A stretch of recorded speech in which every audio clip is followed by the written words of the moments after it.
आज हम पढ़ने जा रहे हैं क्लास 8 का इम्पॉर्टेंट चैप्टर, वो है रिप्रोडक्शन इन एनिमल्स।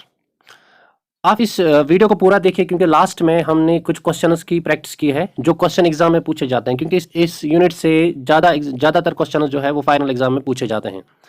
तो हम स्टार्ट करते हैं रिप्रोडक्शन इन एनिमल्स से। सबसे पहले हम देखते हैं रिप्रोडक्शन क्या है, व्हाट इज रिप्रोडक्शन। तो हमें जैसे कि पता है कि रिप्रोडक्शन एक बायोलॉजिकल प्रोसेस है। ये एक ऐसी प्रोसेस है जिसमें नए इंडिविजुअल जिन्हें हम ऑफस्प्रिंग्स कहते हैं वो प्रोड्यूस हो जाते हैं अपने पेरेंट्स से। तो डेफिनेशन हम लिख सकते हैं, reproduction is a biological process in which new individuals known as offsprings are produced from their parents. अपनी स्पीशीज का एक और ऑर्गेनिज्म बनाना, ये लिविंग ऑर्गेनिज्म में होता है, रिप्रोडक्शन नॉन लिविंग थिंग्स में नहीं होता है। अपनी ही स्पीशीज का एक और इंडिविजुअल बनाना, पेरेंट से एक ऑफस्प्रिंग, एक बच्चा प्रोड्यूस हो जाना, उसे हम रिप्रोडक्शन कहते हैं। ठीक है। सो व्हाई रिप्रोडक्शन, रिप्रोडक्शन की क्या जरूरत है और रिप्रोडक्शन क्यों जरूरी है। रिप्रोडक्शन बहुत ज़्यादा जरूरी है क्योंकि रिप्रोडक्शन के बगैर ज़मीन पे लाइफ पॉसिबल ही नहीं है। It is necessary for the survival of life, क्योंकि हमें पता है कि इंडिविजुअल जो है, हर कोई इंडिविजुअल मर जाता है, हर किसी इंडिविजुअल का अपना लाइफ स्पैन होता है और कुछ टाइम के बाद अपना लाइफ स्पैन कंप्लीट करने के बाद इंडिविजुअल मर जाता है। अगर रिप्रोडक्शन नहीं हुआ, नए इंडिविजुअल्स प्रोड्यूस नहीं होंगे, तो एक वक्त ऐसा आएगा कि ज़मीन पे कोई भी लिविंग ऑर्गेनिज्म जिंदा नहीं रह पाएगा, क्योंकि नया इंडिविजुअल कोई प्रोड्यूस ही नहीं होगा। So reproduction ensures the continuation of similar kind of individual generation after generation. So similar kind of individuals, यानी कि इंसान दूसरे इंसान को पैदा करता है, एक प्लांट एक एनिमल दूसरे एनिमल को प्रोड्यूस करता है, एक प्लांट दूसरे प्लांट को प्रोड्यूस करता है, तो जनरेशन रहती है ज़मीन पे, एक जनरेशन से दूसरे जनरेशन तक जो ऑर्गेनिजम्स है, जो इंडिविजुअल्स है, वो चलते रहते हैं। अगर रिप्रोडक्शन नहीं हुआ, without reproduction the species would become extinct. जैसे बहुत सारी स्पीशीज इस वक्त ज़मीन पे मौजूद नहीं है, हम डायनासोर की एग्जाम्पल लेंगे, उनमें जो रिप्रोडक्शन है वो फेल हो गया, वो रिप्रोडक्शन नहीं कर पाए, तो उनकी स्पीशीज जो है वो ज़मीन पे मौजूद नहीं है। आज भी हम देखेंगे कि जो भी लिविंग ऑर्गेनिज्म रिप्रोड्यूस नहीं कर पाता या उनका जो रिप्रोडक्शन है वो सक्सेसफुल नहीं हो पाता है, तो कुछ टाइम के बाद उस इंडिविजुअल की जो स्पीशीज है वो ज़मीन से हमेशा के लिए ख़त्म हो जाती है और उन्हें हम एक्सटेंट स्पीशीज कहते हैं। ठीक है, तो आगे बढ़ते हैं। मोड्स ऑफ रिप्रोडक्शन, रिप्रोडक्शन के कौन कौन से मोड्स हैं, यानी कि कौन कौन से मेथड्स या कौन कौन से टाइप्स है। So there are two important modes or two important methods of reproduction. पहला जो है वो asexual reproduction और दूसरा जो है वो है sexual reproduction। इनको हमें अलग अलग पढ़ना है, asexual reproduction क्या है और उसके टाइप्स क्या है, और sexual reproduction को भी हमें पढ़ना है, उसका मैकेनिज्म भी हमें आगे पढ़ना है, वो इस यूनिट में आएगा सारा।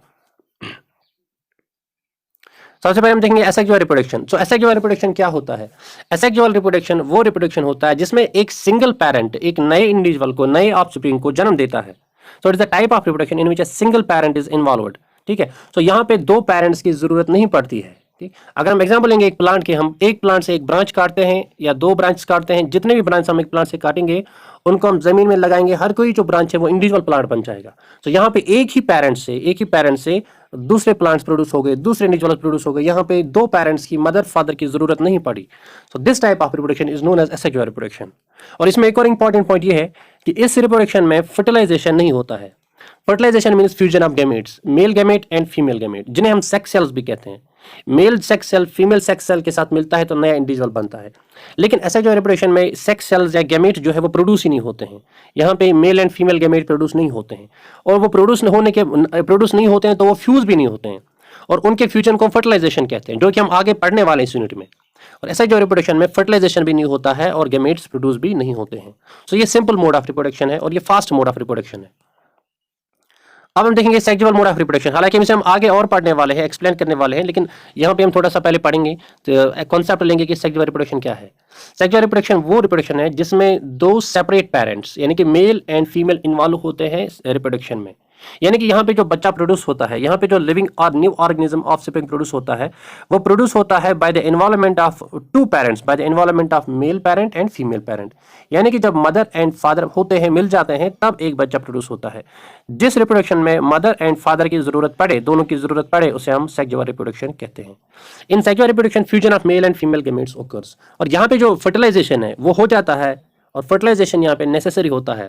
फर्टिलाइजेशन के बगैर सेक्सुअल रिप्रोडक्शन पॉसिबल नहीं होता है। तो यहाँ पे मेल एंड फीमेल गैमेट्स आपस में फ्यूज हो जाते हैं। आगे बढ़ते हैं। अब देखिए इन दोनों में जो डिफरेंस है वो हम यहाँ पे क्लियर करते हैं। सेक्सुअल रिप्रोडक्शन में और असेक्सुअल रिप्रोडक्शन में क्या डिफरेंस है। जैसा कि मैंने आपको पहले ही बताया कि पेरेंट्स, सेक्सुअल रिप्रोडक्शन में दो पेरेंट्स इन्वॉल्व होते हैं, तो पहला पॉइंट वही है, और असेक्सुअल रिप्रोडक्शन में खाली एक पेरेंट इन्वॉल्व होता है। तो यहाँ पे मैंने पहला पॉइंट, इंपॉर्टेंट पॉइंट ये रखा है कि only one parent is involved. दूसरी डिफरेंस हम देखेंगे, फर्टिलाइजेशन यानी कि फ्यूजन ऑफ गैमेट्स ओकर होता है, फ्यूजन ऑफ गैमेट्स होता है सेक्सुअल रिप्रोडक्शन में, और एसेक्सुअल रिप्रोडक्शन में फ्यूजन होने की कोई जरूरत नहीं है, यहाँ पे इसकी जरूरत नहीं पड़ती है। तो यहाँ पे हम लिखते हैं fusion of male and female gamete does not occur और डज नॉट टेक प्लेस। ये सेकंड इंपॉर्टेंट पॉइंट। और थर्ड इंपॉर्टेंट पॉइंट क्या है, new individuals are different from parents. जो सेक्सुअल रिप्रोडक्शन में नया इंडिविजुअल बनता है, अब देखिए जमीन पे जितने भी हम देखेंगे इंसान है, सबकी शक्ल अलग अलग है। हर एक इंसान जो है वो दूसरे इंसान से नहीं मिलता है। एक बच्चा ना तो अपने पेरेंट के साथ 100% मिलता है, ना तो अपने फादर के साथ मिलता है। इसकी शक्ल या इसके जो कैरेक्टर्स है वो अपने फादर से 100% नहीं मिलते हैं, ना ही अपने मदर से 100% मिलते हैं। तो डिफरेंस आ जाती है, यहाँ पे वेरिएशन आ जाती है पेरेंट्स और बच्चों के बीच में। लेकिन एसेक्सुअल रिप्रोडक्शन में ऐसा नहीं होता है। एसेक्सुअल रिप्रोडक्शन में क्या होता है, एग्जैक्ट कॉपी बनती है। जैसे कि अगर हमने किसी प्लांट का एक ब्रांच काटा, उस ब्रांच को हमने जमीन में लगाया, जब वो प्लांट ग्रो होगा तो वो बिल्कुल अपने पेरेंट के जैसा होगा, वहां पे कोई डिफरेंस नहीं होगा, यहाँ पे कोई वेरिएशन नहीं आता है। और लास्ट में देखेंगे कि जो सेक्सुअल रिप्रोडक्शन है ये स्लो मेथड होता है रिप्रोडक्शन का, यानी कि इसमें बहुत ज्यादा टाइम लगता है। अगर आप ह्यूमंस की एग्जांपल लेंगे तो ह्यूमंस 9 महीने में एक बच्चा प्रोड्यूस होता है, गेस्टेशन पीरियड होता है 9 महीने का। लेकिन एसेक्सुअल रिप्रोडक्शन में ऐसा नहीं होता है। यहाँ पे रिप्रोडक्शन है वो बहुत ज्यादा क्विक होती है, और जो एनिमल्स छोटे छोटे एनिमल्स लाइक एमीबा वो रिप्रोडक्शन करते हैं, वो बहुत ज्यादा तेजी से रिप्रोडक्शन करते हैं। सो एसेक्सुअल रिप्रोडक्शन क्विक मेथड होता है रिप्रोडक्शन का, जबकि सेक्सुअल रिप्रोडक्शन जो है वो स्लो मेथड होता है रिप्रोडक्शन का। And these are few differences between sexual and asexual reproduction.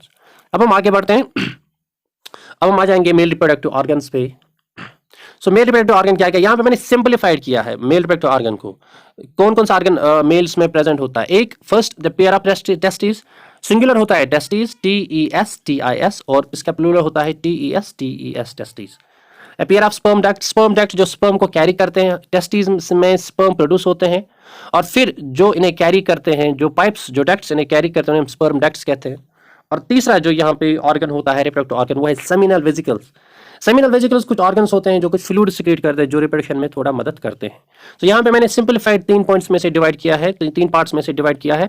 एक है pair of testis, a pair of sperm duct and seminal vesicles. ये 3 इंपॉर्टेंट ऑर्गन्स है, मेल रिप्रोडक्टिव ऑर्गन्स है। इनके अलावा भी मेल रिप्रोडक्टिव ऑर्गन्स है जिनका आप आगे देखेंगे, जैसे कि फिन्स होता है एटसेट्रा, तो वो भी मेल ऑर्गन्स है, लेकिन ये 3 इंपॉर्टेंट मेल ऑर्गन्स है। अब यहाँ पे एक डायग्राम है मेल रिप्रोडक्टिव सिस्टम की। ये डायग्राम आपकी बुक में भी, एनसीईआरटी बुक में, तो आप देखेंगे यहाँ पे क्या है। So testis, a pair of testis, आप देखोगे स्पर्म डक्ट जो मैंने भी कहा था, a pair of sperm ducts जो है वो यहाँ पे स्पर्म डक्ट दिया गया है, और यहाँ पे पिंस भी है, तो ये रिप्रोडक्टिव ऑर्गन है। और यहाँ पे सेमिनल वेसिकल्स अगर आप देख पाओगे तो ये वाला पार्ट जो है यहाँ पे ये सेमिनल वेसिकल्स है यहाँ पे। तो ये तीनों पार्ट जो है ये मेल रिप्रोडक्टिव ऑर्गन्स है ह्यूमंस में। ये हम ह्यूमंस का रिप्रोडक्शन इस वक्त पढ़ रहे हैं, तो ये ह्यूमंस के मेल रिप्रोडक्टिव ऑर्गन्स है। नेक्स्ट अब देखेंगे फीमेल रिप्रोडक्टिव ऑर्गन कौन कौन सा होता है। सो फीमेल रिप्रोडक्टिव ऑर्गन्स में आप देखोगे, मैंने यहाँ इसे भी सिंपलीफाइड किया है। आप पहले यहाँ पे देखोगे कि मैंने इसे यहाँ पे सिंपलीफाइड किया है, 4 पार्ट्स में से डिवाइड किया है।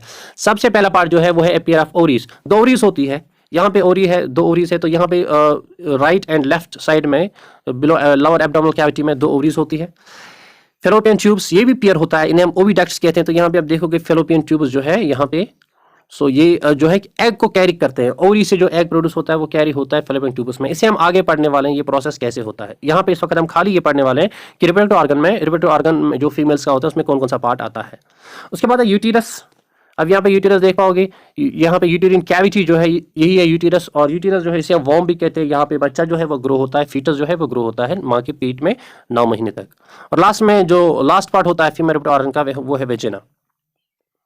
ठीक है, तो अब यहाँ पे आप अगर आप इस डायग्राम को देखोगे तो मैं यहाँ पे आपको कुछ यहाँ पे एक्सप्लेन करूंगा। तो यहाँ पे ओरीज आपने देखी, येलो कलर की 2 ओरीज है, ठीक है। ओके, सो यहाँ पे येलो कलर की 2 ओरीज है, ये वाला पार्ट और ये 2 ओरीज है। ओरीज के बाद यहाँ पे ये जो 2 ट्यूब्स है, ये ट्यूब और ये ट्यूब, ये दोनों फेलोपियन ट्यूब्स है। और ये कैविटी जो है इसे हम यूटेरस कहते हैं, और यूटेरिन कैविटी भी कहते हैं। अब इस यूटेरिन कैविटी में क्या होता है, जो एग होता है वो पहुंचता है यहाँ पे, और वो एग यहाँ पे डेवलप हो जाता है, और यहाँ पे एक इंडिविजुअल जो नया बच्चा है वो यहाँ पे प्रोड्यूस होता है। अब आपने यहाँ पे देखा होगा एंडोमेट्रियम। एंडोमेट्रियम क्या है, जो यूटेरस है इसमें एक लाइनिंग होती है, यहाँ पे जो रेड लाइनिंग आपको दिखाई दे रही है यहाँ पे ऐसे, सो इसको हम एंडोमेट्रियम कहते हैं। ये एक लाइनिंग होती है, ये प्रोड्यूस हो जाती है जब फर्टिलाइजेशन होती है, उससे पहले ये लाइन प्रोड्यूस हो जाती है। ये एंडोमेट्रियम किस लिए प्रोड्यूस होता है, ये एंडोमेट्रियम इसलिए प्रोड्यूस होता है ताकि जो एग यहाँ पे फर्टिलाइज हो हो, जो यहाँ पे फैलोपियन ट्यूब में एग फर्टिलाइज हो, जो कि हम आगे पढ़ेंगे इस यूनिट में, जो एग यहाँ पे फर्टिलाइज हो, वो एग पहुंचे यहाँ पे यूटेराइन कैविटी में और यहाँ पे एंडोमेट्रियम के साथ अटैच हो जाए और यहाँ पे बच्चा जो है वो ग्रो हो जाए, वो प्रोड्यूस हो जाए। इसके बारे में हम और बात आगे करेंगे। सो हम नेक्स्ट पे जाते हैं। अब हम देखेंगे गैमेट्स।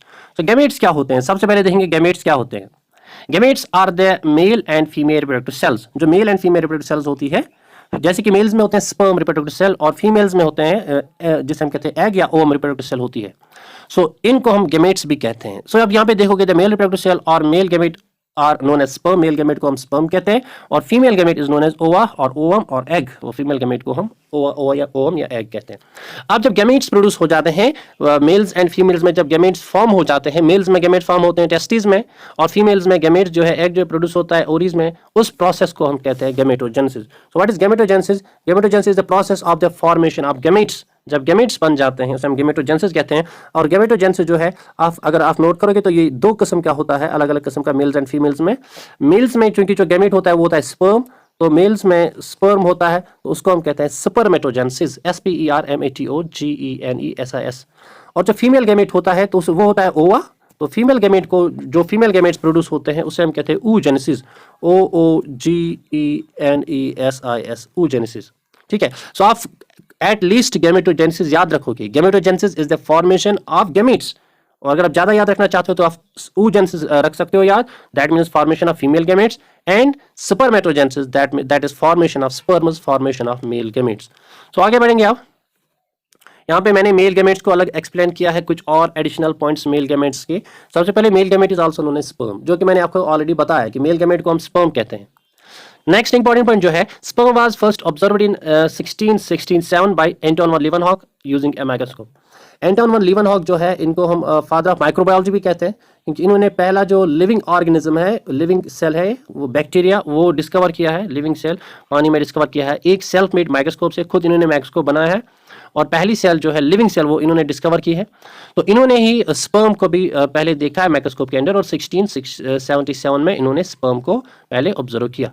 अब स्पर्म जो है ये एक सिंगल सेल होती है। स्पर्म जो है एक लंबी सेल है, इसमें अलग अलग पार्ट्स है, लेकिन ये एक सिंगल सेल होती है। आप ये नहीं कह सकते कि स्पर्म ये 2 या 3 सेल से बनी है, नहीं, ये सिंगल सेल होती है हमेशा। स्पर्म जो है, एक मेल जो है वो बहुत सारे स्पर्म प्रोड्यूस करता है एक बार में एक male millions of sperm produce करता है, लेकिन एक स्पर्म जो है वो एक सेल का ही बना होता है। ठीक है। अब इसके बाद जो स्पर्म है ये डिवाइड होता है 4 पार्ट्स में, हेड में, नेक में, मिडल पीस में, टेल में। यहाँ पे डायग्राम है, आप वो देख सकोगे।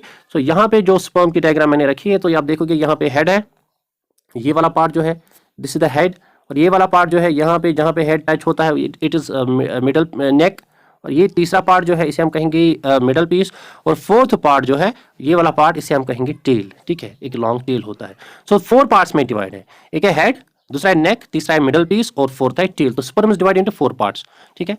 The nucleus of sperm contains chromosomes and is present in the head region. अब यहाँ पे जो हेड रीजन में न्यूक्लियस होता है, ये वाला पार्ट, ये हेड रीजन का ये पार्ट, यहाँ पे न्यूक्लियस प्रेजेंट होता है, और उस न्यूक्लियस में क्या होता है, उस न्यूक्लियस में क्रोमोसोम्स होते हैं। क्रोमोसोम जेनेटिक मटेरियल, वो चीज जिसमें हमारी सारी इंफॉर्मेशन, हमारी बॉडी की सारी इंफॉर्मेशन छुपी होती है, उसे हम क्रोमोसोम कहते हैं। इसमें डीएनए होता है, आरएनए होता है, तो सारी इंफॉर्मेशन हमारी बॉडी की इसमें होती है, और वो क्रोमोसोम्स इस हेड में होता है। ठीक है। और जो नेक मिडल पीस है, मिडल पीस में आप देखोगे यहाँ पे माइटोकॉन्ड्रिया है, क्योंकि स्पर्म को बहुत ज्यादा डिस्टेंस ट्रैवल करना होता है, इसके लिए इसे बहुत ज्यादा एनर्जी चाहिए, और वो एनर्जी प्रोड्यूस करता है माइटोकॉन्ड्रिया। माइटोकॉन्ड्रिया को हम कहते हैं powerhouse of the cell. ठीक है। सो ये यहाँ पे एनर्जी प्रोड्यूस करता है और इस स्पर्म को एनर्जी देता है। और ये टेल जो होता है, tail also help us in the movement, it also help us in swimming. जो स्पर्म स्विम करता है, मूवमेंट करता है, टेल उसी में इसमें मदद करता है। ठीक है। तो द न्यूक्लियस, ओके, ये हमने पढ़ा। Sperms are produced in testis, जो कि आपको ऑलरेडी मैंने बताया है कि स्पर्म जो है वो टेस्टिस में प्रोड्यूस होता है। यहाँ पे एक और इंपॉर्टेंट पॉइंट आप नोट करोगे, वो है एक्रोसोम। एक्रोसोम क्या होता है, जो हेड होता है स्पर्म का, यहाँ पे इसका टिप होता है, इस टिप में कुछ डाइजेस्टिव एंजाइम्स होते हैं, और इस टिप को हम कहते हैं एक्रोसोम।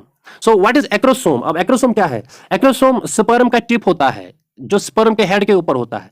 इसमें क्या होता है, कुछ डाइजेस्टिव एंजाइम्स होते हैं, DIGES TIV डाइजेस्टिव एंजाइम, या आप हाइड्रोलिटिक एंजाइम्स भी कह सकते हो। और इसका फायदा क्या है, इसका काम क्या है, फंक्शन क्या है, वो हम आगे इसी यूनिट में पढ़ेंगे। ठीक है। फिलहाल आप इतना ही यहाँ पे याद रखोगे। तो हम नेक्स्ट पॉइंट पे जाते हैं। अब female gamete. So female gamete क्या होता है? फीमेल गैमेट को हम कहते हैं ओवा, इसे हम कहते हैं एग, दोनों नाम है इसके। ओवा भी कहते हैं, ओवम, OVM प्लूरल जो है, ओवम और एग भी कहते हैं, they are produced in ovaries, जैसा कि आपको पता है ये ओवरीज में प्रोड्यूस होता है। अब जैसे स्पर्म में न्यूक्लियस प्रेजेंट होता है और न्यूक्लियस में क्रोमोसोम्स होते हैं, तो एग में भी न्यूक्लियस प्रेजेंट होता है, एग में भी क्रोमोसोम्स होते हैं। और एक और इंपॉर्टेंट पॉइंट आप याद रखोगे कि एग और स्पर्म में हाफ क्रोमोसोम्स होते हैं। जितने हमारी बॉडी में क्रोमोसोम्स होते हैं, एग और स्पर्म में हाफ क्रोमोसोम्स होते हैं। जैसे कि हमारी बॉडी में है टोटल 44 क्रोमोसोम्स, हमारी सेल्स में 44 क्रोमोसोम्स है, बॉडी की सारी सेल्स में 44 क्रोमोसोम्स है। लेकिन जो स्पर्म एंड एग है, स्पर्म एंड एग में 44 क्रोमोसोम्स नहीं है, सॉरी 46 क्रोमोसोम्स होते हैं हमारी बॉडी में, लेकिन स्पर्म एंड एग में बराबर 46 क्रोमोसोम्स नहीं होते हैं। इनमें खाली 23 क्रोमोसोम्स होते हैं, यानी कि हाफ क्रोमोसोम। जब किसी सेल में हाफ क्रोमोसोम्स होते हैं, उस सेल को हम हैप्लॉइड सेल कहते हैं। यहां पे इंपॉर्टेंट पॉइंट ऑफ नोट करोगे, HAPLOID, हैप्लॉइड। हैप्लॉइड का मतलब क्या है? हैप्लॉइड का मतलब है हाफ। तो इसमें हाफ क्रोमोसोम्स होते हैं। तो चाहे स्पर्म है चाहे एग है, इन दोनों में 23 क्रोमोसोम्स होते हैं, इन दोनों में हाफ क्रोमोसोम्स होते हैं, जबकि हमारी बॉडी के हर किसी सेल में 46 क्रोमोसोम्स होते हैं। ठीक है, ओके। सो नेक्स्ट पॉइंट आप देखोगे, chromosomes are present in nucleus, जो कि आपको ऑलरेडी पता है। अब इसके बाद the egg is surrounded by two coats, inner zona pellucida and outer thick corona radiata. जो एग होता है, एग बहुत ही डेलिकेट होता है, डेलिकेट सेल होती है। एग भी एक सिंगल सेल होती है, बहुत ज्यादा डेलिकेट होती है। अब इसे प्रोटेक्शन की जरूरत है, और इसे प्रोटेक्शन कौन देता है? इसके बॉडी के एग के बाहर 2 लेयर्स होते हैं। जो इनर लेयर है वो है थिन लेयर होता है, उसे हम जोना पेलिसुडा कहते हैं, और जो आउटर लेयर होता है वो थिक लेयर होता है, कोरोना रेडिएटा। तो यहाँ पे आपको एक डायग्राम मैंने दी है, तो आप इसे चेक करोगे। तो यहाँ पे हमने एग की डायग्राम मैंने दी है, तो आप देखोगे यहाँ पे बीच में ये है, यहाँ पे क्रोमोसोम्स है, न्यूक्लियस है, और बाहर आप देख रहे हो इसके बाहर तकरीबन 3 लेयर्स है। तो आपको 2 लेयर्स के याद रखने हैं, मिनिमम आप 1 लेयर का नाम याद रखोगे। तो यहाँ पे जो ग्रीन लेयर आपको दिखाई दे रहा है, सो दिस ग्रीन लेयर यहाँ पे जो यहाँ से आपको दिखाई दे रहा है, this is known as zona पेलिसुडा।